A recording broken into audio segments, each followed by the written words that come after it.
Les salons en général, bienvenue Étienne de Lesser, les salons en général sont des lieux de rencontre, sont des lieux de découverte.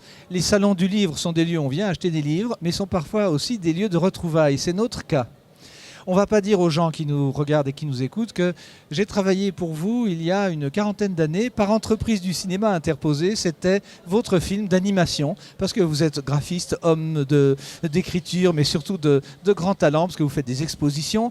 Contrairement à beaucoup de gens qui nous regardent, on ne prend pas notre retraite parce qu'on ne s'arrête jamais dans nos métiers. Comment allez-vous? Là, vous êtes pour un débat avec Patrick Ferlat, que l'on salue. Comment ça va? Vous êtes entre le canton de Vaud, au-dessus de chez nous, Crissier, et puis Paris. Oui, donc j'habite aux États-Unis. J'habite aux États-Unis depuis très très très longtemps, depuis 30 ans en fait. Oui, c'est pour ça qu'on vous voit moins. Je suis tout à fait dans le Connecticut depuis très longtemps. Et là, je reviens pour 2 semaines et demie. D'une part pour suivre le lancement d'une autobiographie, ce qui est assez bizarre, mais j'ai eu beaucoup de plaisir faut bien parler dans le micro. Raconter, oui. À raconter pas tellement la manière dont je travaille, mais les gens que j'ai rencontrés en fait. Moi j'avais le souvenir de vous, de quelqu'un de très intransigeant. Pourquoi ce souvenir m'a-t-il marqué quand on disait attention, tu vas avoir de l'essai au téléphone, il n'est pas marrant? Ça n'a pas changé. Non, je crois pas. Non, mais je veux dire, il y a un moment donné où en fait, quand on prend des risques, et qu'on essaie de maintenir une vraie qualité dans le dessin ou dans les entreprises, puisque j'ai fait aussi, comme vous venez de le dire, du dessin animé il y a bien longtemps, bien que j'ai recommencé à travailler un peu avec Jean-Claude Carrière récemment. Oui. Je ne sais pas si ce projet, qui est du reste assez ambitieux, aboutira.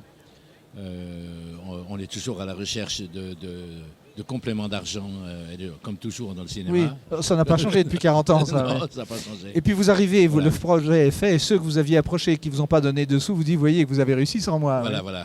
Ça n'a pas changé non plus, ça? Pas changé non plus. Comment va la vie aux États-Unis? Pourquoi le Connecticut, indépendamment de raisons tout à fait personnelles? C'est le nouveau monde? Je suis parti en 65 à New York pendant 7 ans.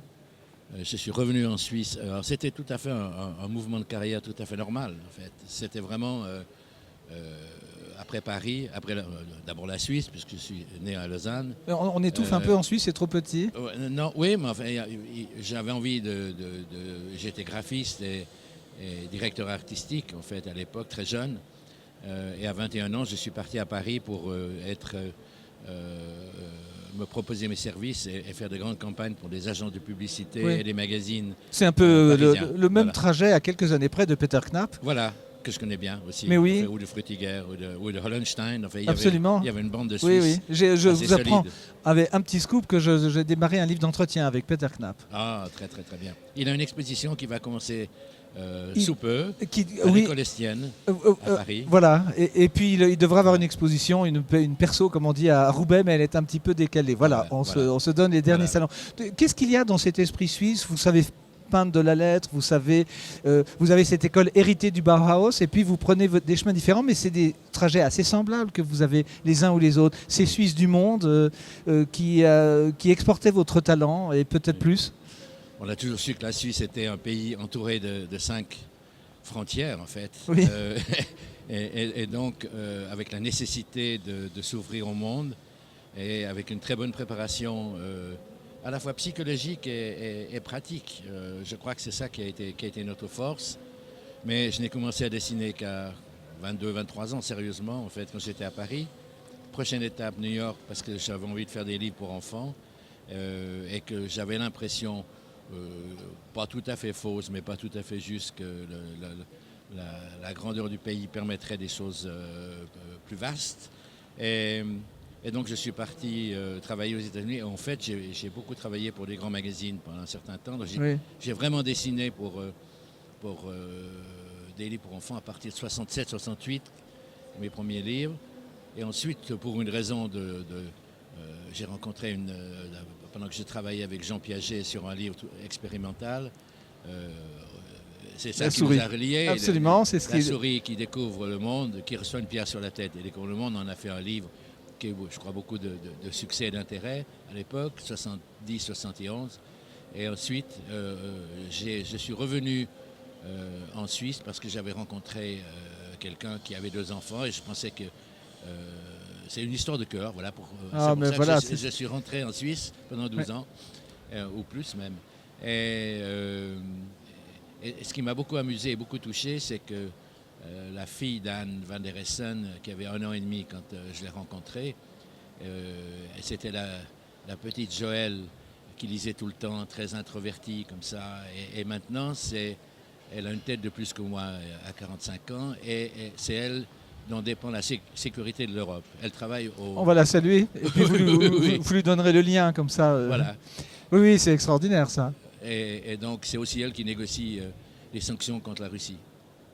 Bon, Je veux dire, c'est brûlant. Les enfants ont été relativement bien élevés. Oui, oui, oui, avec cette rigueur un peu huguenote. Voilà, peut-être un peu.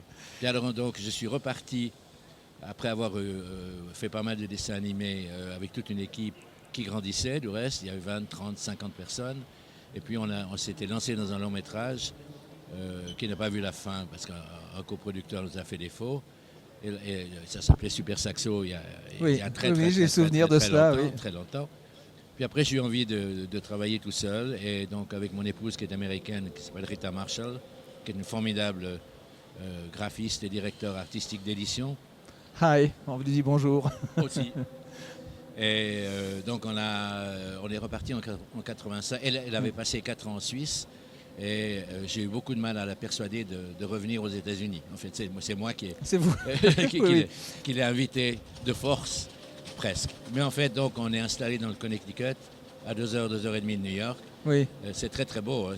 C'est un peu le Jura, sauf qu'on ne voit pas les Alpes, en fait, oui. En fait, avec des petits lacs, avec un ours qui se balade de temps en temps. Il faut juste faire attention. Et qui a donné, du reste, le titre à cette autobiographie qui s'appelle L'ours bleu. Qui sort ses sourcils, ah bon. qui vient de sortir chez Slatkin en fait ici. On va, comme c'est un de nos partenaires favoris, je demanderai un service de presse. Voilà. Et donc l'ours, finissons cette histoire d'ours parce qu'elle est assez rigolote. Grande pluie, beaucoup de brouillard, et l'ours est venu le long de la maison dans le parc, et à côté de l'atelier de ma femme. Il a grimpé dans un noyer, il a tâté les branches pour voir si elles le supportaient. Il a fait la sieste pendant 1 heure. Mais c'était à 8 mètres de la table de travail de ma femme, en fait. Voilà. Extraordinaire. Donc, il y a une faune très grande. Il y a beaucoup plus on voit beaucoup plus de chevreuils, de renards, de tout qu'en Suisse, par exemple. Voilà. Par exemple. Alors moi, j'aurais des projets pour vous. On pourra peut-être vous approcher avec le musée des Suisses dans le monde. Oui. Dans lequel je suis actif, et tout d'un coup il m'est venu une idée. Alors je vais vous en dire plus, je veux vous remercier. C'était plus que 5 minutes, mais quand on vous tient par la manche, on vous garde un peu plus longtemps. Merci Étienne. C'est un grand plaisir de vous avoir retrouvé comme ça après si longtemps. Oui, après si longtemps. Merci beaucoup.